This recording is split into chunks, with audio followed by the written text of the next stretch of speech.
इस तरह के मॉब लिंचिंग के वाक़यात ये नहीं रुकने वाले हैं। मैं पहले भी कहा हूँ, आज भी कह रहा हूँ, ये नहीं रुकने वाले। इसलिए नहीं रुकने वाले हैं क्योंकि बीजेपी ने या तो पार्टी ने और आरएसएस और उनके तमाम ऑर्गेनाइजेशंस ने हमारे मुल्क में मुसलमानों के ताल्लुक़ से इस तरह की नफ़रत में इजाफ़ा कर दिया है कि इनको जो कोई भी नज़र आता है, इनको नज़र आता है कि या तो वो आतंकवादी है या फिर ये गाय को मारने के लिए आया है, या तीसरा इनको नज़र आता है कि एंटी नेशनल है। तो इस तरह का एक माइंडसेट इन्होंने क्रिएट करने में लोग कामयाब हो चुके हैं। तो अब ये वाक़यात रुकने वाले नहीं हैं। अब ये बार बार हम इस बात को कह रहे हैं कि आप इन लोगों को रोकिए, मगर हमेशा जवाब आता कि नहीं, मुसलमानों को डीरेडिकलाइज़ करना है। अरे भाई, ये जो लोग हैं इनको डीरेडिकलाइज़ कौन करेगा? जो जिस किसी मुसलमान को देखते हैं और उससे कहते हैं कि इस तरह का स्लोगन लगाओ, इस तरह का नारा लगाओ, और फिर पीटते हैं, वीडियो निकालते हैं। 2014 से 19 तक इतने वाक़यात हुए, अब फिर शुरू हो गए और ये ख़त्म नहीं होंगे। दोस्तों 25 मई 2025 में अलीगढ़ से एक घटना सामने आई जिसमें 4 मुस्लिम मजदूरों को गोश्त के नाम पर मारा गया, गाय के नाम पर मारा गया। मार मार कर उनकी हत्या करने की पूरी साजिश थी। एक पूरी भीड़ थी जिसने इन मुसलमानों को मारा, इस शक पर कि ये लोग गाय का गोश्त ले जा रहे थे।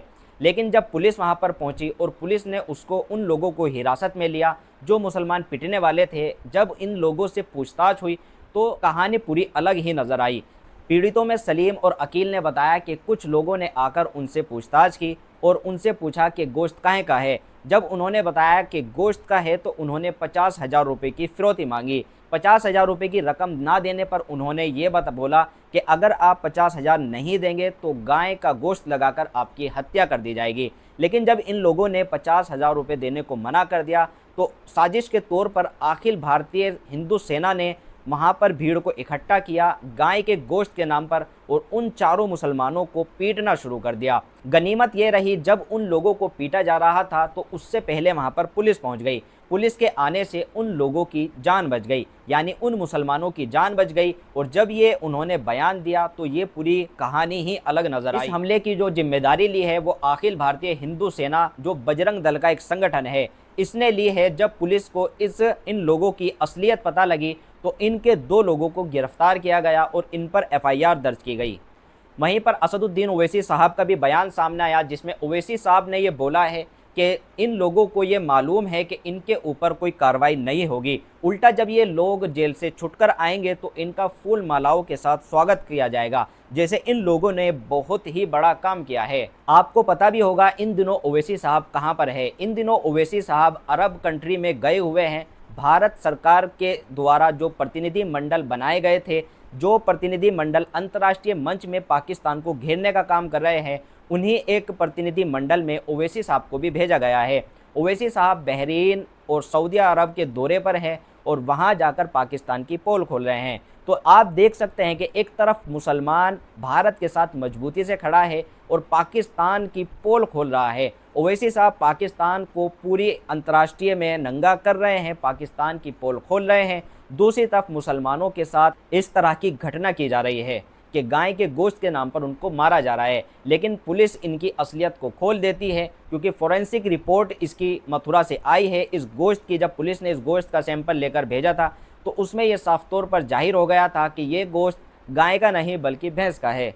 अब ये बात सामने आती है जहां एक तरफ तो मुसलमानों को गाय के गोश्त के नाम पर मारा जा रहा है, उनकी लिंचिंग की जा रही है, वहीं दूसरी तरफ ओवैसी साहब बाहर जा रहे हैं और दुनिया को दिखा रहे हैं कि पाकिस्तान आतंक का देश है, पाकिस्तान आतंकवादी हमले करवाता है। लेकिन अब ये सवाल उठता है कि भारत में इंसाफ कब होगा? मुसलमानों को जो लिंचिंग करके मारा जा रहा है उन लोगों के साथ इंसाफ कब होगा? मुसलमानों के साथ जो ये घटना हुई है, आप लोग इस घटना के बारे में क्या सोचते हैं, क्या समझते हैं? ये घटना करने वाले लोगों के पीछे की मंशा क्या है?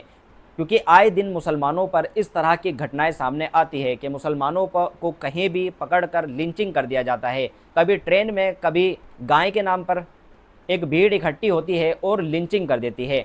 इन लोगों के साथ गनीमत ये रही, अलीगढ़ में जो ये घटना हुई, इन लोगों के साथ गनीमत ये रही कि भीड़ ने उनको मारने की कोशिश तो की, लेकिन इन लोगों की ज़िंदगी अल्लाह ने लिखी हुई थी जिसकी वजह से ये लोग बच गए। अब देखने वाली बात यह है कि उत्तर प्रदेश की सरकार जो एक तरफ ये दावा करती है कि उसके यहाँ पर कानून व्यवस्था सबसे अच्छी है और सबसे सख्त है, इन लोगों के खिलाफ, अखिल भारतीय हिंदू सेना के लोगों के खिलाफ और जो इस लिंचिंग में शामिल है उन लोगों के खिलाफ कब गिरफ्तारी होगी उन लोगों की, और उनके खिलाफ जो मुकदमा लिखा गया है कब इसके ऊपर कार्रवाई होगी, अब यह देखने वाली बात है। ओवैसी साहब भी इस मामले पर बोल रहे हैं। इस मामले पर आपकी क्या राय है, कमेंट में आप ज़रूर बताएं। मिलते हैं आपसे अगली वीडियो में। चैनल को सब्सक्राइब करें और बेल का आइकन ज़रूर दबाएं।